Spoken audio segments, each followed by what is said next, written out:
కేసీఆర్ ఆయన వెంట పార్టీ నేతలంతా తరలి రానున్నారు. కేసీఆర్ ను కాళేశ్వరం కమిషన్ ఏం ప్రశ్నలు అడగనుంది, కేసీఆర్ ఏం చెప్పబోతున్నారన్నది ఆసక్తికరంగా మారింది. భరత్, అసలు కాళేశ్వరం కమిషన్ విచారణకు కేసీఆర్ హాజరు అవుతారా అవరా అనేది కూడా ఇప్పటి వరకు డౌట్ ఉంది. మొత్తానికి హాజరు అవబోతున్నారు, దానిపైనే ఉత్కంఠ నెలకొంది. హాజరు అవడమే కాకుండా బల ప్రదర్శన చేయబోతున్నారు. ఎర్రవెల్లిలో వ్యవసాయ క్షేత్రం నుంచి ఆల్రెడీ ఇన్స్ట్రక్షన్ అందింది, రేపు 11 గంటలకు అటెండ్ అవుతారు. ఫామ్ హౌస్ నుంచి నేరుగా బీఆర్కే భవన్కి వస్తారు. ఆ తర్వాత నందినగర్ లో ఆయన నివాసం ఏదైతే ఉందో అక్కడ లంచ్ చేస్తారు. ఆ తర్వాత మళ్ళీ వెళ్తారు. సో బల ప్రదర్శనగా చాలా పెద్ద ఎత్తున కాన్వాయ్ ఎర్రవెల్లి నుంచి బీఆర్కే భవన్ కు రాబోతుంది. ఆల్రెడీ లీడర్స్ అందరికి ఇంటిమేట్ ఇచ్చారు. ఎందుకంటే కేసీఆర్ ఆదేశిస్తేనే అక్కడ ఏదైనా జరుగుద్ది కదా. సో ఆయన అటెండ్ అవ్వాలా, అటెండ్ అవుతే ఎంతమంది కావాలి, సో మొత్తం ఎమ్మెల్యేలు గాని క్యాడర్ గాని చాలా పెద్ద ఎత్తున రేపు కాన్వాయ్తో ఎర్రవెల్లి నుంచి ఇక్కడ వరకు జరగబోతుంది. ఆ మేరకు పార్టీ లీడర్స్ కి ఇన్స్ట్రక్షన్ వచ్చింది. సో ఈ మధ్యాహ్నం వరకు కూడా కన్ఫ్యూజన్ ఉండే. సో ఆయన అటెండ్ అవ్వాలని నిర్ణయించుకున్నారు. ఎందుకంటే విద్యుత్ కొనుగోలు ఒప్పందాల విషయంలో సుప్రీంకోర్టులో కేసు వేసి దానికి అటెండ్ కాలేదు. ఇప్పుడేమో ఇక్కడ అటెండ్ అవుతున్నారు. సో అదైతే క్లియర్. పార్టీ యంత్రాంగం మొత్తం కూడా ఆయన వెంట ఉండబోతుంది. కేసీఆర్ విచారణతో ఆ కాళేశ్వరం కమిషన్ విచారణ కూడా క్లైమాక్స్ చేరినట్టు. దాని తర్వాత వాళ్ళ అబ్జర్వేషన్ వాళ్ళు చెప్తారు. మనతో పాటు కొప్పుల ఈశ్వర్ గారు, మాజీ మంత్రి, ప్రస్తుతం ఫోన్ లైన్ లో సిద్ధంగా ఉన్నారు. ఈశ్వర్ గారు. భరత్ గారు నమస్కారం. నమస్కారం. జీ తెలుగు న్యూస్ కోసం సమయం కేటాయించిన ధన్యవాదాలు. సార్, కేసీఆర్ రేపు అటెండ్ అవుతున్నారు. సో ఎటువంటి ఎక్స్పెక్టేషన్స్ ఉన్నాయి ఈ విచారణకు, దానికి సంబంధించి? ఇప్పటి వరకు ఈటల రాజేందర్ని క్వశ్చన్ చేశారు, హరీష్ రావుని క్వశ్చన్ చేశారు, మాజీ ముఖ్యమంత్రిని కూడా రేపు క్వశ్చన్ చేయబోతున్నారు. ఆల్రెడీ విజిలెన్స్ ఏం చెప్తుందంటే ఇంజనీర్లను సస్పెండ్ చేయాలని అంటుంది. కాంగ్రెస్ వాళ్ళు ఏంటంటే ఇంజనీర్ల కంటే పొలిటికల్ లీడర్షిప్ దే రీడిజైన్ చేసిందంతా కూడా కర్త కర్మ క్రియ మొత్తం కేసీఆర్ కాబట్టి ఆయనే ప్రధాన దోషి అంటుంది. అంటే ఇందులో భరత్ గారు ఇది కేవలం రాజకీయ దురుద్దేశంతో చేస్తున్నటువంటి వ్యవహారం తప్ప ఇందులో ఎటువంటిది లేదు. ప్రపంచ చరిత్రలో చూసినప్పటికీ ఇటువంటి సంఘటనలు అనేకం జరిగినటువంటివి ఉన్నాయి. అందులో కాళేశ్వరంలో జరిగినటువంటిది ఒక చిన్న సంఘటన మాత్రమే. ఒక్క పిల్లర్, దాంతో పాటు ఇంకొక పిల్లర్ కు సంబంధించినటువంటి కొన్ని క్రాక్స్ రావడం అనేది సర్వసాధారణం. దీంట్లో వీళ్ళని శిక్షించుడా వాళ్ళని శిక్షించుడా అనేది కాదు. అసలు కేసీఆర్ గారి ఉద్దేశం ఏంటి? తెలంగాణ ప్రాంతానికి నీళ్లు లేక అనేక కరువు ప్రాంతంగా ఉన్నటువంటి ప్రాంతంలో ఏకైక ఆధారమైనటువంటి గోదావరి నీళ్లను తీసుకురావడమే ఏకైక లక్ష్యంగా ఒక భారీ ప్రాజెక్టును నిర్మాణం చేసి దాన్ని ఆలోచన చేసి అధికారులతోటి సమాలోచన చేసి దాని కేబినెట్ ఆమోదం తీసుకొని అది అతి తక్కువ సమయంలోనే ప్రపంచమే గర్వించేదగ్గ ఒక భారీ లిఫ్ట్ ఇరిగేషన్ ప్రాజెక్టును తీసుకువచ్చి రాష్ట్రంలో ఉన్నటువంటి నలుమూలలకు నీళ్లు అందించినటువంటి ఒక గొప్ప ప్రయత్నాన్ని అప్రిషియేట్ చేయాల్సింది పోయి, మెచ్చుకోవాల్సింది పోయి, ఈ ప్రభుత్వం ఉద్దేశపూర్వకంగానే ఆ ప్రాజెక్టును తప్పుపట్టేటువంటి ప్రయత్నం చేస్తుంది. ఈ ప్రాజెక్టు సంబంధించి అన్ని రకాల క్లియరెన్సెస్ ఉన్నాయని నిన్ననే హరీష్ రావు గారు పూర్తి స్థాయిలో అన్ని ఎవిడెన్స్ తో పాటు వాళ్ళ ముందర కమిషన్ ముందర పెట్టడం జరిగింది. మొన్న పార్టీ పేరైనప్పటికీ కూడా ఈటల రాజేందర్ గారు కూడా దానికి సంబంధించినటువంటి అనేక విషయాలు చెప్పడం జరిగింది. రేపు కేసీఆర్ గారు వస్తే కూడా ఏముంటది అందులో, ఇంకా అంతకంటే గొప్ప విషయాలు చెప్పేటువంటి అవకాశమే ఉంటది తప్ప అలా తప్పు జరగడం ఎక్కడిది. అంటే ఒకటి మీరు అన్నారు, ఇప్పుడు రేడిగడ్డకు సంబంధించి ఇప్పుడు 3 ఏళ్లు 4 ఏళ్ళు కట్టిన ప్రాజెక్టు పిల్లర్ గుంగడం మన దగ్గర ఏమైనా జరిగిందా గతంలో? ఒకటి. రెండవది, రీడిజైనింగ్ మొత్తం కూడా ఇంజనీర్లు వాళ్ళు ఏం సాక్ష్యం చెప్పారంటే పొలిటికల్ లీడర్షిప్ కారణంగా కేసీఆర్ చెప్పారు కాబట్టి మేము రీడిజైన్ సంబంధించి ఆ విధంగా చేశాం, దీనిలో మా రోల్ ఏం లేదని వాళ్ళు కమిషన్ అయితే చెప్పారు. అంటే అట్లా కాదు. ఎందుకంటే వాళ్ళు ఇంజనీర్స్. రాజకీయ నాయకుల ఉద్దేశం ఏముంటదంటే, ప్రభుత్వం ఉద్దేశం ఏముంటదంటే ప్రజలకు సౌకర్యాలు అందించాలనే ఉద్దేశంతో ఒక ప్రాజెక్టు డిజైన్ చేస్తారు. కానీ దాన్ని ఆమోదించవలసింది, దాని టెక్నికాలిటీస్ అన్ని కూడా చూడవలసింది మరి సంబంధిత ఇంజనీర్లే. వాళ్ళేదో ఇప్పుడున్న ప్రభుత్వం ఒత్తిడికి తలొగ్గి మాకేం సంబంధం లేదని ప్రభుత్వం మీద నిపం పెట్టేటువంటి ప్రయత్నం చేస్తున్నారు తప్ప అది కరెక్ట్ కాదు. ఎక్కడ కూడా అట్లా ఉండదు. ఎందుకంటే పూర్తి బాధ్యత వాళ్ళ నిర్మాణం చేసిచ్చే బాధ్యత కూడా వాళ్ళదే ఉంటది. కాబట్టి వాళ్ళు అట్లా మాట్లాడడం కూడా కరెక్ట్ కాదు. ఏది ఏమైనప్పటికీ నేను ఓవరాల్ గా చెప్పే విషయం ఏంటంటే ఈ ప్రాజెక్ట్ లో అసలు ఎక్కడ ఏం తప్పు జరిగింది. చాలా సంఘటనలు ఉన్నాయి మీరు అడిగినట్టుగా. ఇప్పుడు పోలవరం ప్రాజెక్ట్ ఉంది, అక్కడ కూడా ఇటువంటి సంఘటనే జరిగింది. అక్కడ ఎన్డీఎస్ఏ ఎందుకు రాలేదు, దాని మీద కమిషన్ ఎందుకు వేయలేదు, దాని మీద నివేదిక ఎందుకు వేయలేదు అని అడిగితే దాని వాళ్ళ దగ్గర సమాధానం లేదు. అట్లనే దేశంలో చాలా ప్రాజెక్టులు ఇట్లాంటి సంఘటనలు జరిగినవి ఉన్నాయి. వాటి మీద లేని ఇంట్రెస్ట్ గొప్పగా ఇంప్లిమెంట్ అయినటువంటి కాళేశ్వరం ప్రాజెక్టు మీద తీసుకురావడానికి కారణం ఏంటంటే కేసీఆర్ గారిని ప్రత్యేకంగా బదనాం చేయడం, గత ప్రభుత్వాన్ని నిందించడము, తప్పు పెట్టడము. కాబట్టి ఇవన్నీ మనకు అర్థమవుతున్నాయి. ఉద్దేశపూర్వకంగా రాజకీయ కుట్రతో చేస్తున్నటువంటి, నిజంగానే 1.5 నెలలు కావస్తుంది కొత్త ప్రభుత్వం వస్తే. అసలు రిపేర్ ప్రక్రియ ఎందుకు మొదలు పెట్టినట్టు, పంటలు ఎందుకు ఎండబెట్టినట్టు, రైతులను ఎందుకు కోసపుచ్చుకుంటున్నట్టు, ఇవన్నీ ప్రజలకు అర్థమవుతున్నాయి. కాబట్టి ఈ కమిషన్ ముందుకు రేపు కేసీఆర్ గారు వచ్చినా చాలా చాలా చాలా విషయాలు చెప్తారు. ఎందుకంటే వారికి అన్ని విషయాలు తెలుసు. వారి ఉద్దేశం వల్ల ఒకటే, అసలు నీళ్లు లేనటువంటి ప్రాంతంలో ఏకైక ఆధారమైనటువంటి గోదావరి నీళ్లను తెలంగాణ ప్రాంతానికి అందించాలని లింక్స్ చేసి, అన్ని ప్రాజెక్టులకు లింక్ చేసి అన్ని జిల్లాలకు నీళ్లు అందేటువంటి ఒక గొప్ప ప్రయత్నం జరిగింది. దీన్ని తప్పుపడితే మన దురదృష్టం. ప్రభుత్వాలు అప్రిషియేట్ చేయాల్సి ఉంటుంది ఒక మంచి పని జరిగినప్పుడు. మనతో పాటు రాకేష్ రెడ్డి గారు ఉన్నారు, ఆర్మూర్ ఎమ్మెల్యే. అట్లాగే ఎన్ఎన్ శ్రీనివాస్ రెడ్డి గారు ఉన్నారు, కాంగ్రెస్ పార్టీ మహబూబ్నగర్ ఎమ్మెల్యే. ముందుగా ఎన్ఎన్ శ్రీనివాస్ రెడ్డి గారు, చెప్పండి. కక్ష సాధింపు అంటున్నారు. చాలా చోట్ల జరిగాయి, పోలవరంలో జరిగింది, ఇంత జరిగింది, అక్కడ ఎక్కడ ముఖ్యమంత్రులు విలువలేదు, ఇక్కడ ఎందుకు పిలిచారు అంటున్నారు. దీంట్లో ఒకటి, మనం ప్రజాస్వామ్య దేశంలో ఉన్నాం. రాజ్యాంగబద్ధంగా ప్రజలు ఎన్నుకుంటే మనం అధికారంలోకి వస్తాం. మనం ప్రమాణ స్వీకారం చేసినప్పుడు మనసా కర్మన ప్రజల కోసం పనిచేస్తామని చెప్పి ప్రమాణం చేస్తాం. దాంట్లో ప్రజల సొమ్ముకు మనం జవాబుదారీగా ఉంటాం. కాళేశ్వరం అనే ప్రాజెక్టు, దాని గురించి చరిత్ర చెప్పాలంటే చాలా ఉంటది, ఫోన్ లైన్ లో సాధ్యం కాదు. ఇప్పుడు ప్రైమా ఫేసి కాళేశ్వరంలో అవినీతి జరిగింది అని క్యాగ్ రిపోర్ట్ వచ్చింది. డిజైన్స్ లోపభూయిష్టంగా ఉన్నాయి అనేది ఆ రిపోర్ట్ లోనే స్పష్టంగా ఉంది. అప్పుడు ఇచ్చిన రిపోర్ట్ మేము అసెంబ్లీలో పెట్టిన దాంట్లో వాళ్ళు ఆడిట్ చేసిన కొంత భాగంలోనే 2000 కోట్ల అవినీతి జరిగిందని చెప్పిండ్రు. ఇట్లా 1,00,000 కోట్లు మేము ఖర్చు పెట్టినామని చెప్పి 1,00,000 ఎకరాలకే నీళ్లు ఇచ్చినామని చెప్పి వాళ్ళు భరత్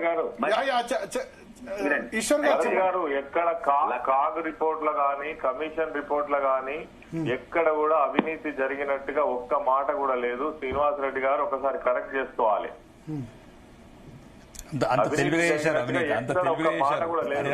శ్రీనివాస్ రెడ్డి గారు మళ్ళొకసారి మీరు కావాలంటే శ్రీనివాస్ రెడ్డి గారు లైన్ లో కలపండి. అయితే కాగ్ రిపోర్ట్ లో వాటిలో లేదు అంటున్నారు కూడా అవినీతి జరిగినట్టు ఎక్కడ కూడా లేదు. మొన్న ఇచ్చినటువంటి రిపోర్ట్ లో కూడా వాళ్ళు ఎక్కడ కూడా అవినీతి జరిగినట్టు లేదు. వీళ్ళు కేవలము ఒక రాజకీయ పార్టీగా బదనాం చేయడం. అసలు ఖర్చు పెట్టిందే 82,000 అని అంటే 1,00,000 కోట్లు అవినీతి జరిగిందని ఎట్లా మాట్లాడతారంటే ఏ ఆధారంతో మాట్లాడతారు?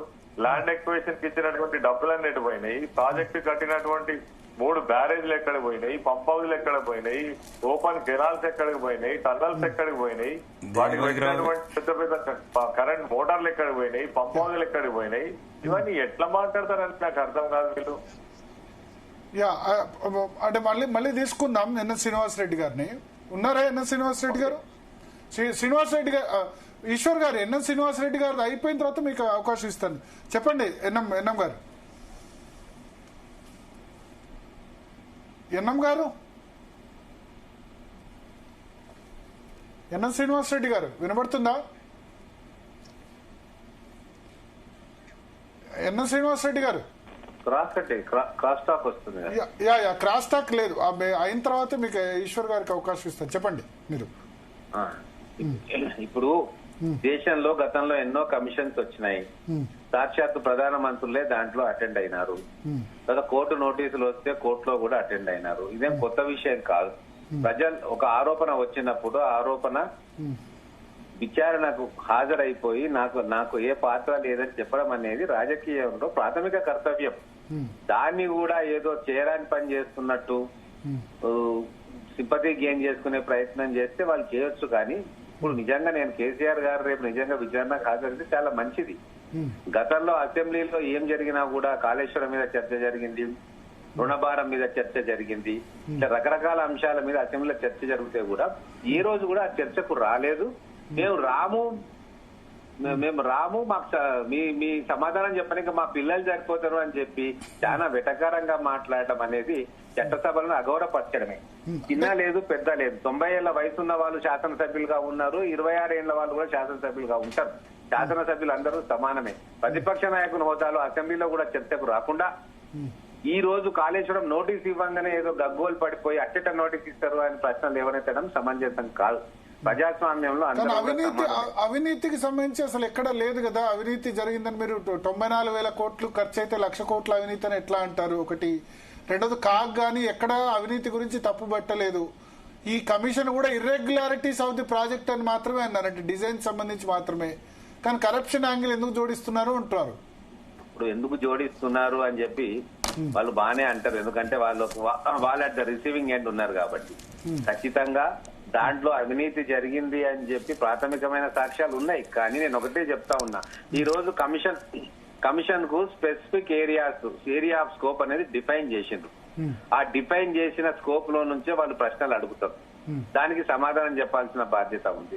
గతంలో మనం అనుకుంటున్నట్టుగా డిజైన్ విషయంలో గానీ, ప్లేస్ విషయంలో గానీ, మొడాలిటీ విషయంలో గానీ, రిపోర్ట్స్ విషయంలో గానీ ఖచ్చితంగా ఆ స్కోప్ లో కమిషన్ విచారణ చేస్తా ఉంది. సో దాంట్లోనే మనకు అవినీతి జరిగిందా లేదా అనేది తెలుస్తుంది. ఇప్పుడు ఒక ప్రాంతం నుంచి ఇంకో ప్రాంతంకు షిఫ్ట్ చేస్తే ఆ షిఫ్ట్ చేసినందుకు లాభం జరిగిందా, నష్టం జరిగిందా, రాష్ట్రానికి లాభం జరిగిందా, నష్టం జరిగిందా, ఇవన్నీ బేరీజ్ వేసుకోవాలనే కదా కమిషన్ వేసినాము. స్టోరేజ్ పెరిగింది 12 టీఎంసీల నుంచి 140 టీఎంసీల స్టోరేజ్ పెరిగింది అంటారు. కాళేశ్వరం అంటే ఒక మేడిగడ్డ కాదు, 3 బ్యారేజీలు, 15 రిజర్వాయర్లు, ఇవన్నీ బీఆర్ఎస్ చెప్తుంది. 15 రిజర్వాయర్లు. ఇప్పుడు ఇవన్నీ కూడా వారి వైపు వాదనలు ఉన్నాయి. కానీ స్పష్టంగా ఇటువైపు కూడా ఎన్నో వాదనలు ఉన్నాయి. మేము స్పష్టంగా ఒకటే చెప్తా ఉన్నాం, మేము ఈ రోజు కమిషన్ విచారిస్తుంది కాబట్టి మేము ఆ కమిషన్ విచారణకు లోబడి మాట్లాడుతా ఉన్నాం. మేము జడ్జిమెంట్ ఏదలుచుకోలేదు. రాజకీయంగా మేము బయట ఎన్ని మాట్లాడినా ఈ రోజు రేపు కమిషన్ రిపోర్టుకి ఈ రోజు అటు ఎట్టకేలా కేసీఆర్ గారు పోతా ఉన్నారు. వారి వాదనలు వినిపిస్తారు. వారి వాదనలు మిగతా వారి వాదనలు వినిపించిన తర్వాత కమిషన్ రిపోర్ట్ వస్తుంది. ఆ కమిషన్ రిపోర్టు ప్రామాణికమైతే తప్ప అధికార పక్షంగా మేము చెప్పినా, ప్రతిపక్షంగా ఇంకెవరైనా చెప్పినా అవి కేవలం వాళ్ళ రాజకీయ వాదనలు వినిపించుకోవడానికి, వాళ్ళ పార్టీలను నాయకులను సమర్థించుకోవడానికి అవుతుంది. సరే, ఇంతవరకు అది జరిగింది. కానీ ఇప్పుడు రేపు విచారణకు వెళ్తున్న సందర్భంలో ఖచ్చితంగా వాళ్ళు అడిగే ప్రశ్నలు కేసీఆర్ గారు సమాధానాలు చెప్తారు. వాళ్ళ వ్యూ పాయింట్ చెప్తారు. ఇప్పుడు ఎట్లా ఉంటదంటే ప్రతి నాణానికి 2 వైపులు ఉన్నట్టు ప్రతిదానికి 2 వ్యూ పాయింట్స్ ఉంటాయి. ఏ వ్యూ పాయింట్ కరెక్ట్ అనేది అంతిమంగా ప్రజలు నిర్ణయిస్తారు. ఇప్పుడు కమిషన్ రిపోర్ట్ ద్వారా అది తేలుతుంది. నేను ఒకటే ఒక మాట ఈ రోజు అంటా ఉన్నా, ఎందుకు అనుమానం వస్తుంది అంటే ఏవైతే ప్రాజెక్టులు కట్టినరో ఆ సంస్థలు ఎలక్ట్రల్ బాండ్స్ కింద వీళ్ళకు 100 కోట్ల రూపాయలు ఇస్తే ప్రైమా ఫేసి ఎవిడెన్స్ ఉన్నట్ట కాదా? మీకు కూడా ఇచ్చారు, చెప్పమనండి. మీకు ఇచ్చారు, బీజేపీ కూడా ఇచ్చారు. వినండి, ప్రైమా ఫేసి ఉన్నట్ట కాదా, ఎందుకు ఇస్తున్నారు అదొకటి. ఇంకొకటి, ఇంతకు ముందు నేను చూశాను క్లిప్పింగ్, పంటలను ఎండబెట్టినరు, మేము ఇంతకు అద్భుతమైన ప్రాజెక్టులు చేసినాము, నీళ్లు నింపలేదు. అరే రికార్డెడ్ గా రోజు ఉత్తమ్ కుమార్ రెడ్డి గారు చెప్తా ఉన్నారు, డాటా వస్తా ఉంది. రికార్డు ప్రొడక్షన్ జరిగింది, 250 లక్షల మెట్రిక్ టన్నుల కొనుగోలు జరిగింది, అన్నిట్లో కూడా నెంబర్ 1 ఉంది అని ఒకవైపు వస్తుంటే పంటలు ఎండిపెట్టింది అని ఇప్పుడు అంట. పంటలు ఎండిపోతే మరి రికార్డ్ ప్రొడక్షన్ ఎందుకు వస్తుందండి? దేన్ని కూడా వినండి, ఏది కూడా ఇప్పుడు తెలంగాణ ఉద్యమంలో ఏదో చేసినట్టు నోరు పెంచుకొని ఏదైనా మాట్లాడితే కామ్గా కూర్చుంటారు అనేది కాదు. ఇప్పుడు అప్పుడు ఆందోళనలు భయపడ్డారేమో కానీ ఇప్పుడు తెలంగాణ ప్రజలు ఇవన్నీ తెలిసే మాటకు మాట చెప్తా ఉన్నారు. ఇప్పుడు మీరు చెప్పిన విషయం మీద అడుగుదాం ఈశ్వర్ గారిని. మీరు చెప్పిన విషయం మీద అడుగుదాం. ఈశ్వర్ గారు, కాళేశ్వరం లేకుండానే మేడిగడ్డ, అన్నారం సుందిల లేకుండానే రికార్డ్ ప్రొడక్షన్ అయింది అంటున్నారు. ఇప్పుడు శ్రీనివాసరెడ్డి గారు కొన్ని దాచి మాట్లాడడం కాదు, మధ్యలో మీరు కావాలంటే ఉత్తమ్ కుమార్ రెడ్డి గారు మంత్రి గారిని తెలుసుకోవచ్చు. ఖచ్చితంగా గతంలో నింపినటువంటి రిజర్వాయర్లలో ఉన్నటువంటి నీళ్లను వాడడంతో పాటు మధ్యలో మళ్ళీ కొంత పంపింగ్ చేసిండ్రు. తర్వాత వర్షాలు కూడా వచ్చినాయి. మీరు అన్నట్టుగా రికార్డు స్థాయిలో పంటలు పండడమే కూడా తగ్గింది, చాలా తగ్గింది. తగ్గడమే కాకుండా మీరు రాష్ట్రంలో చాలా ప్రాంతాలలో పంటలు ఎండిపోయినాయి, నీళ్లు అందలే, ట్యాంకర్లు పెట్టుకొని నీళ్లు పోసుకున్నారు. ఇవన్నీ కూడా ఎవిడెన్స్, ఇవన్నీ పత్రికలలో వచ్చినాయి. ఎవరు కొత్తగా మేం చెప్పేటి కావు ఇవన్నీ. కాబట్టి రైతులు ఖచ్చితంగా ఆందోళన పడ్డ మాట వాస్తవం, పంటలు ఎండిపోయిన మాట వాస్తవం, ఇబ్బంది పెట్ట మాట వాస్తవం. సరే, ఇదంతా కాదు. ఇందాక శ్రీనివాస్ రెడ్డి గారు మాట్లాడినట్టుగా మేము కమిషన్ మీరు హాజరు కమ్మంటేనే ఎందుకు మీరు నోటీసులు ఇచ్చిండ్రు, హాజరు కావడానికి ఎందుకు వెనుక ముందు చేస్తున్నారని మాట్లాడుతున్నారు కదా. నిజమే, మరి కమిషన్ రిపోర్ట్ ఇవ్వకముందే, కమిషన్ నివేదిక పూర్తి రాకముందే, వాళ్ళు విచారణ చేయకముందే మీరు ఎట్లా అవినీతి అంటగడుతున్నారు? 1,00,000 కోట్లు మింగిన ఎట్లా మాట్లాడతారు? ఎలక్షన్ ముందు ఇదే వాదనతోటి కదా మీరు ఇలా ఎన్నికలలో లబ్ధి పొందింది, ప్రజలను మభ్యపెట్టింది. ఇవన్నీ అబద్ధాలా? మీరు మాట్లాడిన ఎన్ని అబద్ధాలు మాట్లాడారు?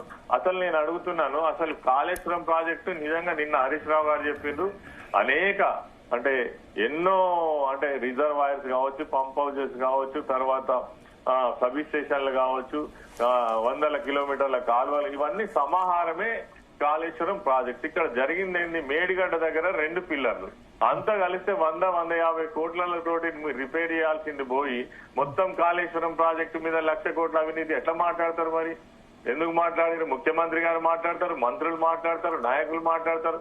మళ్ళీ మీరు నీతులు చెప్తే ఎట్లనండి?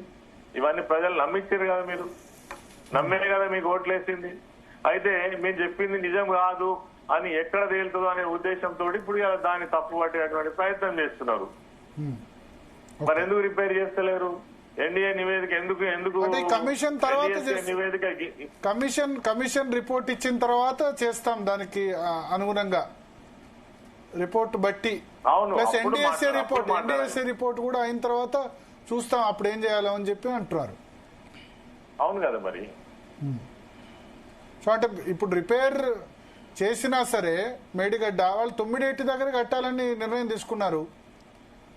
9 దగ్గర నీళ్లు లేవని ఆనాడే మరి సిడబ్ల్యూస్ తేల్చి చెప్పినాక కూడా అదే పాత పాట పాడితే ఏం చేస్తామండి? మా కర్మ, తెలంగాణ ప్రజల కర్మ తప్ప ఇంకోటి కాదు. అక్కడ నీళ్లు లేవని మేడిగడ్డ దగ్గర కట్టింది. వాళ్ళ అగ్రనాయకులు అందరూ అదే పాట పాడుతున్నారు. 9 దగ్గర నిజంగా చెప్తున్నా, ఈ రోజుకైనా దేనికంటే దానికి ఒక విచారణ కమిటీ అయ్యి 9 హట్టు దగ్గర నీళ్ల లభ్యత ఉన్నదా లేదనే కదా, దాన్ని పెంచాలనే కదా. ఇన్నిసార్లు చెప్పినప్పటికీ, ఇన్ని ఆధారాలతో చెప్పినప్పటికీ, ఆనాడు కూడా రాజశేఖర రెడ్డి గారి ప్రభుత్వంలో ఆనాడు మీరు 9 దగ్గర ప్రాజెక్టు ప్రాణహిత సేవల ప్రాజెక్టు నిర్మాణం చేపట్టిన అనుమతులు ఉన్నాయా? ఫారెస్ట్ క్లియరెన్స్ ఉందా? పక్కకున్నటువంటి రాష్ట్రంతో మీకు అగ్రిమెంట్ ఉందా? సిడబ్ల్యూసి క్లియరెన్స్ ఉందా? పోనీ అక్కడ వాటర్ లభ్యత ఉన్నదని సిడబ్ల్యూసి తేల్చిందా? ఇవన్నీ కూడా లేకుండా నిరాధారమైనటువంటి మాటలు మాట్లాడి ప్రజలను మభ్యపెట్టడం కరెక్ట్ కాదనే నేను చెప్తున్నాను. ఇప్పటికీ ఇవన్నీ గమనిస్తున్నారు ప్రజలు. ఒకసారి రాకేష్ రెడ్డి గారు మాట్లాడాలనుకుంటారు, ఆర్మూర్ ఎమ్మెల్యే రాకేష్ రెడ్డి గారు. ఏంటంటే కేంద్ర ప్రభుత్వము లేదా అక్కడ ఉన్న ఒక్కసారి కెమెరా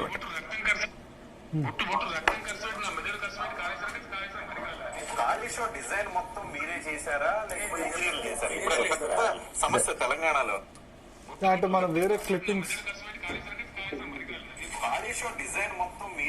అంటే ఇక్కడ వచ్చింది సమస్య. తెలంగాణ ప్రజల 4 కోట్ల తెలంగాణ ప్రజల భవిష్యత్తు తాకట్టు పెట్టిన పదం ఇక్కడ మొదలైంది. మొత్తం ఎటువంటి అర్హతలు లేకుండా ఇంజనీరింగ్ టెక్నాలజీ మీద ఎటువంటి అంటే ప్రాజెక్టుల మీద నేనే రంగరించి నా మెదన్నంతా కలిపి చేసి నేను ఇచ్చాను. ఒక అధికారులను మాట్లాడలేదు, మంత్రులను మాట్లాడలేదు. నాకు ఇంకా కొప్పలేశ్వరం అంటే కొద్దిగా గౌరవము, ఎందుకంటే ఒక రకమైన బాధాకరమైన సన్నివేశం కూడా చూసినాం. దూరతో అవమానించబడ్డా స్టేజ్ మీద మంత్రిగా ఉన్నప్పుడు. చూడండి, వీడియో పంపిస్తాను. దొరలాంకారం నేను ఒకటి ఏమంటున్నానంటే ఈ రోజు కాళేశ్వరం 3 సంవత్సరాలనే కూలిపోవడం, 100 సంవత్సరాల కింద కట్టిన ప్రాజెక్టులు ఉంటే తెలంగాణ ప్రజలు ఏ రకంగా అంటే 2 పిల్లర్లు కూలిపోతే తెలంగాణ భాషలో పర్రె వాస్తే ఎందుకు ఓన్లీ పర్రె వాసిందనే అంటారు వాళ్ళు. ప్రాజెక్ట్ నేను ఏమంటానంటే ఇప్పుడు ఈ మధ్యన గౌరవనీయ మంత్రి ఇది సౌదీ లాంటి దేశంలో అయినా పడితే మీ సంగతి ఏర్పడుతుండే గానీ ఇదే సౌదీ లాంటి ఒక్క నిమిషం అన్న సౌదీ లాంటి దేశంలో అయినా పడితేనా ఒక్కొక్క ఇంజనీర్ దగ్గర 2,000 కోట్ల ఇదా కాళేశ్వరం ఇంజనీర్ల దగ్గర 2,000 కోట్లు. నాయకులు ఎంత దోషినరు, ముఖ్యమంత్రి ఎప్పుడు అప్పుడున్న ప్రత్యేకమైన ప్రధానమైన పదవులలో గవర్నర్ గారు అన్నారు కాళేశ్వరరావు గారని, హరీష్ రావు గారిని. ఏమనుకుంటారన్న తెలంగాణ ప్రజల అమాయకత్వంతో ఎట్లనో తెలంగాణ ప్రజలు మభ్యపెట్టి తెలంగాణ ఒక రకం కుటుంబ పాలన చేసినారు. అరే ఏందన్న 100 సంవత్సరాలు నిలబడిన ప్రాజెక్టు 3 సంవత్సరాలకే కూలిపోతే దాన్ని సమర్థించుకోవటము, 2 పిల్లర్లు కూలినాయి, 3 పిల్లర్లు కూలినాయి, నేషనల్ సేఫ్టీ డ్యామ్ వ్యాలు వస్తేనేమో అదొక రకరకమైన అపోహలు చేసుడు, ఈ అవినీతిని సమర్థించుకున్నాడు అన్న. ఇది 1000 కోట్ల అవినీతి చేసి ఈ రోజు ఉపయోగకరంగా లేకుండా 3 సంవత్సరాలకే నేను వెళ్ళానండి మేడిగడ్డ అది 4 కోట్ల మంది రక్తం అండి, అది 100 కోట్ల కుటుంబం డబ్బు కాదు అది. మీకు అర్థం కావట్లేదు. 1,00,000 కోట్లు అంటే మీకు లెక్క లేదు. ఈ రోజు తెలంగాణలో అభివృద్ధికి అన్ని రకాలుగా దూరం చేసి ఈ రోజు ఆ 1,00,000 కోట్లకు వడ్డీ కట్టడానికి డబ్బులు లేవు. వడ్డీ కట్టడానికి డబ్బులు ఇవ్వండి, 9,000 కోట్లు కట్టాలి మేము. ఒకటి ఈ కాళేశ్వరం లేకున్నా 1,53,00,000 టన్నులు తెలంగాణ రైతం పండించింది.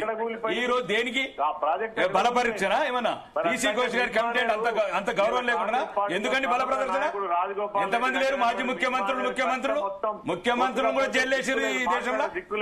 ఎందుకు ఈ రకంగా బల ప్రదర్శనలు చేయటము, బల ప్రదర్శన చేసుకుంటా చేయటము? మీరు కాళేశ్వరం కావాల్సింది ఏమైతే టెక్నికల్ ప్రాబ్లమ్స్ ఏ రకంగా ఎక్కడెక్కడ తప్పుడు విధానాలు అమలు చేశారు అవి కమిషన్ కి చెప్పండి. మీరే కదా కట్టింది, మీరే కదా డిజైన్ చేసింది, ఏ రకంగా డిజైన్ చేశారు? నేను మేము వీడియోలు పెడతాము. ఈ రోజు మీరు చెప్తున్నది కాదన్నా, ఈ రోజు మీరు చెప్తున్నది కాదు. మీరు అధికారంలో ఉన్నప్పుడు ఏమేమి చెప్పిర్రో వీడియోలన్నీ పీసీ కోచ్ గారి దగ్గర ఉన్నాయి. మీరు ఎన్ని రకాలుగా తప్పుడు విధానాలు చేసిర్రు, ఎన్ని రకాలుగా నాసి రకం కట్టడాలు, 1000 కాంట్రాక్టుల అవినీతి, 1000 కోట్ల కుంభకోణం, దీని వల్లనే నాసి రకమైంది ప్రాజెక్టు. మీరు ఈ నాణ్యత లేక ఒక నాణ్యతను కడితే ఈ రోజు ప్రాజెక్టుకి గతెచ్చేది కాదు. అడ్డంగా అవినీతి చేశారు కాబట్టి ఈ ప్రాజెక్ట్ కూలిపోయే దశలు ఉంది. రాజకీయాలు పక్కన పెట్టండి అన్న, రాజకీయాలు పక్కన పెట్టండి. రాజకీయాలు ఇల్లు ఉంటే రేపు పోతాయి. మీరు సీనియర్ శాసనసభ్యులు, మీరు సీనియర్ నాయకులు. మొన్న ఒక లెటర్ రాసిండ్రు, ఆ విషయాన్ని మీరు నేనేమంటున్నానంటే ఇది రాజకీయాలకు అతీతమైన సబ్జెక్టు. తెలంగాణ ప్రజల భవిష్యత్తుకు సంబంధించిన ఎవరు కడతారన్న 1000 కోట్ల డబ్బు, 1000 కోట్లు రంగనాయక సాగరు, నల్లబోసాగరు ఇవన్నీ కట్టుకొని మీ సిద్దిపేట జిల్లా మీ ప్రాంతానికి చేసుకోవడానికి ఏం బరాబర్ మాట్లాడతాం. తెలంగాణ ప్రజల వైపు నిలబడతాం, తెలంగాణ ప్రజల వైపు నిలబడతాం. ఈ అవినీతికి మీరు సమర్థించుకుంటూ దొరలను సమర్థించుకోండి అన్న. మేము ఒకటి చెప్తున్నాం, రాకేష్ గారు ప్రాజెక్టు మీద ఒక్క నిమిషం. ఇప్పుడు ఆయన అడుగుతుంది ఏంటంటే అవినీతి అంటారు కదా, ఎక్కడ ప్రూవ్ అయింది అవినీతి అన్నది? ఇప్పుడు మీరు కేంద్రంలో మీరు అధికారంలో ఉన్నారు 11 సంవత్సరాలుగా.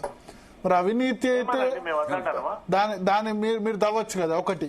రెండోది వాళ్ళు అనేది ఏంటంటే వ్యాప్కోస్ అనేది సెంట్రల్ గవర్నమెంట్ ఏజెన్సీ, వ్యాప్కోసే డిజైన్ దీన్ని చేసింది, మరి అప్పుడు సెంట్రల్ గవర్నమెంట్ రెస్పాన్సిబుల్ కదా అని అంటారు. ఒకటి భరత్ గారు కావచ్చు, ఏదైనా కావచ్చు, సెంట్రల్ గవర్నమెంట్ ఒక వింగ్స్ అవన్నీ అండి, కార్పొరేషన్స్. మా రాష్ట్ర గవర్నమెంట్ లో కూడా ఒక 100 ఉంటాయి కార్పొరేషన్లు. వాడు చేస్తాడు. వాళ్ళు ఇచ్చింది డిజైన్ మార్చి ప్లేస్ మార్చి కట్టడం వల్లనే ఈ సమస్య వచ్చింది. దీన్ని అనధికారంగా ఒప్పుకున్నారు, అధికారంలో ఉన్నప్పుడు కూడా ఒప్పుకున్నారు. వాళ్ళు ఈ రోజు ఒప్పుకోవట్లేదు, దొరికిండ్రు కాబట్టి. ఇంకా ఒకటి ఏంటంటే కేంద్ర ప్రభుత్వం ఏం చేస్తుందంటే సిబిఐ, ఈ ముఖ్యమంత్రి గారు ఇప్పుడున్న ప్రస్తుత ముఖ్యమంత్రి ఢిల్లీలో అన్నాడు, నేను కాళేశ్వరం సిబిఐకి అను. ఒక్క నిమిషం అన్న.